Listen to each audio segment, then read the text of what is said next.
HIV ఉన్న వాళ్ళు పిల్లల్ని కనచ్చా? పిల్లల్ని కంటే వాళ్ళకి హెచ్ఐవి వస్తుందా? హెచ్ఐవి రాకుండా తల్లిదండ్రులకు హెచ్ఐవి ఎవరికన్నా ఒకరికి ఉన్నా, ఇద్దరికి ఉన్నా తల్లిదండ్రులకు హెచ్ఐవి ఉంటే పిల్లలకి హెచ్ఐవి రాకుండా ఎటువంటి జాగ్రత్తలు తీసుకోవాలని మనం చూద్దాం. సో తల్లిదండ్రులకి హెచ్ఐవి ఉన్నప్పుడు ఏం చేయాలంటే వీళ్ళు ఎటువంటి టైంలో ప్రెగ్నెన్సీకి వెళ్ళాలి. ప్రెగ్నెన్సీకి వెళ్ళే టైం కూడా చాలా ఇంపార్టెంట్. మదరు, ఫాదరు ఇద్దరు ఏఆర్టీ ట్రీట్మెంట్ తీసుకొని, లేకపోతే లేని వాళ్ళైతే ఒక పేరెంట్కి ఉంది, ఒక పేరెంట్కి హెచ్ఐవి లేదు. హెచ్ఐవి లేని పేరెంట్ ఏం చేయాలంటే ప్రీ ఎక్స్పోజర్ ప్రొఫైలాక్సిస్ ట్రీట్మెంట్ పైన ఉండి వాళ్ళు viral load, CD4 count, HIV test చేయించుకొని నార్మల్గా ఉన్నప్పుడు, అదేవిధంగా హెచ్ఐవి ఉన్న పర్సన్ రెగ్యులర్గా ఏఆర్టీ ట్రీట్మెంట్ తీసుకుంటూ viral load, CD4 count, viral load ఎప్పుడైతే అన్డిటెక్టబుల్ లెవెల్స్ 70 to 40 కాపీస్ కంటే తక్కువ అయిపోతుందో, CD4 కౌంట్ 400 లేకపోతే 450 కంటే పైన ఉంటుందో ఆ టైంలో వీళ్ళిద్దరూ కలిసి పిల్లలు పుట్టచ్చు అనమాట.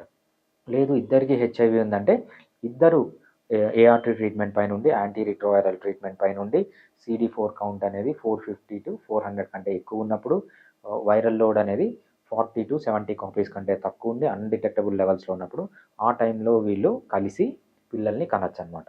పిల్లల్ని కంటే ఏమవుతుందంటే వీళ్ళకి హెచ్ఐవి వచ్చే ఛాన్స్ చాలా తక్కువ, ఆల్మోస్ట్ రాదని చెప్పచ్చు అనమాట. ఇది కన్సెప్షన్కి ముందు, అంటే కలవకు ముందు. కలిసిన తర్వాత ఏం చేయాలి? కలిసిన తర్వాత పిల్లలు పుట్టుంటారు కదా, ఏం చేయాలి? మదర్ ఏం చేయాలంటే ఫస్ట్ ఫాదర్ కంటిన్యూస్గా ఏఆర్టీ ట్రీట్మెంట్ లేకపోతే ప్రీ ఎక్స్పోజర్ ప్రొఫైలాక్సిస్ తీసుకుంటూ ఉండాలి. మదర్ ఏం చేయాలి? మదర్ ఏం చేయాలి అంటే మదర్ కూడా ఈవెన్ ప్రెగ్నెన్సీలో కూడా ప్రీ ఎక్స్పోజర్ ప్రొఫైలాక్సిస్ కానీ ఏఆర్టీ ట్రీట్మెంట్ కానీ కంపల్సరీ తీసుకుంటూనే ఉండాలి. సో ప్రెగ్నెన్సీలో ప్రీ ఎక్స్పోజర్ ప్రొఫైలాక్సిస్, హెచ్ఐవి తీసుకుంటే ఏమన్నా ప్రాబ్లమ్స్ వస్తాయా, బేబీకి ఏమన్నా ప్రాబ్లమ్స్ వస్తాయంటే, సో ఇప్పుడున్న సేఫ్ మందుల ప్రకారం చాలామందికి రావండి. ఏదో కొంతమందికి అన్ఫార్చునేట్ పీపుల్కి కొంచెం సైడ్ ఎఫెక్ట్స్ ఉండొచ్చు. కాకపోతే రిస్క్ బెనిఫిట్ రేషియో తీసుకున్నప్పుడు, అంటే బేబీ కడుపులో ఉన్నప్పుడు ఏఆర్టీ ట్రీట్మెంట్ కానీ ప్రీ ఎక్స్పోజర్ ప్రొఫైలాక్సిస్ కానీ తీసుకున్నప్పుడు వచ్చే లాభం కంటే జరిగే చెడు చాలా తక్కువ. అందుకే కంపల్సరీ మదర్ అనేది తీసుకోవాలి. డ్యూరింగ్ బర్త్ టైంలో ఏం తీసుకోవాలి? నార్మల్గా మనకు వైరల్ లోడ్ అనేది బ్లడ్లో కంటే మదర్ యొక్క వజైనల్ ఫ్లూయిడ్స్, అంటే వజైనా నుంచి వచ్చే ఫ్లూయిడ్స్లో ఈ కౌంట్ అనేది చాలా ఎక్కువ ఉంటుంది. అందుకేంటంటే నార్మల్గా సిజేరియన్కి వెళ్ళమంటాం అనమాట. అంటే న్యాచురల్ బర్త్ కంటే, వజైనల్ డెలివరీ కంటే సిజేరియన్, అంటే కడుపు కోసి పిల్లల్ని బయటికి తీస్తారు కదా, అట్లా తీస్తే ఏమవుతుందంటే పిల్లవాడు వజైనాలో ఉన్న ఫ్లూయిడ్స్కి ఎక్స్పోజ్ కాడు కాబట్టి వీళ్ళకి ఏంటంటే హెచ్ఐవి వచ్చే ఛాన్స్ చాలా తక్కువగా ఉంటుంది. సో ఇది మదర్ తీసుకోవాల్సిన జాగ్రత్తలు. థర్డ్ది, మదరు బ్రెస్ట్ మిల్క్ ఇవ్వచ్చా, ఇవ్వకూడదా? ఇది చాలా కాంట్రవర్షియల్ టాపిక్. బట్ సింపుల్గా చెప్పాలంటే ఏంటంటే మదరు బ్రెస్ట్ మిల్క్ ఇవ్వకపోవడమే మంచిది. ఎందుకంటే హెచ్ఐవి వైరస్ అనేది బ్రెస్ట్ మిల్క్లో చాలా ఎక్కువగా ఉంటుంది. అందుకు నార్మల్గా ఏం సజెస్ట్ చేస్తామంటే బ్రెస్ట్ మిల్క్ ఇవ్వకండి, సో మీరు ఆవు పాలు, గేదె పాలు తీసుకోండి పిల్లలకి అని చెప్తాం. మీరు ఈ జాగ్రత్తలు తీసుకోండి. మెయిన్ 3 జాగ్రత్తలు. ఒకటి, కలిసేకి ముందే మీకు CD4 కౌంట్ కానీ వైరల్ లోడ్ కానీ నార్మల్గా ఉండేటట్లు రెగ్యులర్గా ఏఆర్టీ ట్రీట్మెంట్ కానీ ప్రీ ఎక్స్పోజర్ ప్రొఫైలాక్సిస్లో కానీ మదర్, ఫాదర్ ఉండి కలవడం అనేది ఫస్ట్ థింగ్. నెక్స్ట్ ఏంటంటే డ్యూరింగ్ ప్రెగ్నెన్సీలో కూడా ఫాదర్ ఏఆర్టీ ట్రీట్మెంట్ పైన కానీ ప్రీ ఎక్స్పోజర్ ప్రొఫైలాక్సిస్ పైన ఉండాలి. మదర్ కూడా ఏఆర్టీ ట్రీట్మెంట్ కానీ ప్రీ ఎక్స్పోజర్ ప్రొఫైలాక్సిస్లో డ్యూరింగ్ ప్రెగ్నెన్సీ కూడా ఉండాలి.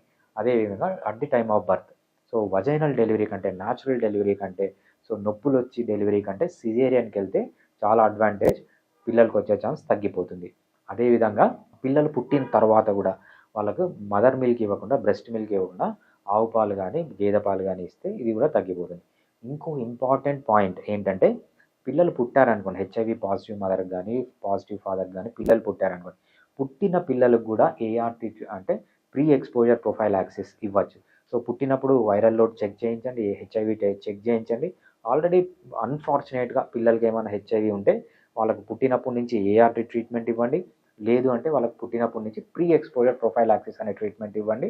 ప్రీ ఎక్స్పోజర్ ప్రొఫైలాక్సిస్ అంటే ఎప్పుడు ఇస్తామంటే పుట్టిన పిల్లలకి హెచ్ఐవి లేదు అని కన్ఫర్మ్ అయిన తర్వాత ప్రీ ఎక్స్పోజర్ ప్రొఫైలాక్సిస్ రెగ్యులర్గా ఇవ్వండి. అంటే వీళ్ళకి తల్లి నుంచి తండ్రి నుంచి మళ్ళీ హెచ్ఐవి వచ్చే ఛాన్స్ చాలా తగ్గిపోతుంది. లేకపోతే అన్ఫార్చునేట్గా కొంతమందిలో ఏమవుతుందంటే ఎన్ని జాగ్రత్తలు తీసుకున్నా పిల్లల్లో హెచ్ఐవి అనేది వస్తుంది. ఒక్కసారి హెచ్ఐవి వస్తే అది మళ్ళీ పోదు. అందుకేంటంటే పుట్టిన పిల్లలకు కూడా మనకు ఏఆర్టీ ట్రీట్మెంట్ అనేది చాలా ఇంపార్టెంట్. వాళ్ళకి ఏఆర్టీ ట్రీట్మెంట్ ఇవ్వండి. మీరు ఏఆర్టీ ట్రీట్మెంట్ ఇస్తే, లేకపోతే పిల్లలకు పుట్టిన తర్వాత హెచ్ఐవి ఉందని తెలిసి ఏఆర్టీ ట్రీట్మెంట్ ఇస్తే, మీరు రెగ్యులర్గా ఏఆర్టీ ట్రీట్మెంట్ ఇచ్చినన్ని రోజులు ఒక నార్మల్ పిల్లవాడు ఎలా బతుకుతాడో, 100 సంవత్సరాలు హ్యాపీగా ఏ ప్రాబ్లం లేకుండా ఎలా బతుకుతాడో, ఈ హెచ్ఐవి ఉన్న పేషెంట్ అంటే హెచ్ఐవి ఉన్న బేబీ కూడా 100 సంవత్సరాలు ఏ ప్రాబ్లం లేకుండా బతకచ్చు. డిఫరెన్స్ ఏంటంటే హెచ్ఐవి లేని వాళ్ళు మెడిసిన్స్ తీసుకోరు, వీళ్ళు మెడిసిన్స్ రెగ్యులర్గా జీవితాంతం తీసుకోవాల్సిందే. ఏ దొంగ బాబా, ఏ ఫేక్ డాక్టర్ చెప్పినా కొన్ని రోజులు తీసుకొని వదిలేండి అంటే అది మాత్రం నమ్మకండి. ఒక్కసారి హెచ్ఐవి వస్తే అది బాడీలోంచి పోదు. ఈ జాగ్రత్తలు తీసుకుంటే హెచ్ఐవి ఉన్న మదరు, హెచ్ఐవి లేని మదర్ కానీ, హెచ్ఐవి ఉన్న ఫాదరు, లేని ఫాదర్ ఇద్దరు కలిసి పిల్లల్ని కనొచ్చు. పిల్లలకి హెచ్ఐవి వచ్చే ఛాన్స్ చాలా తక్కువగా ఉంటుంది. Thank you.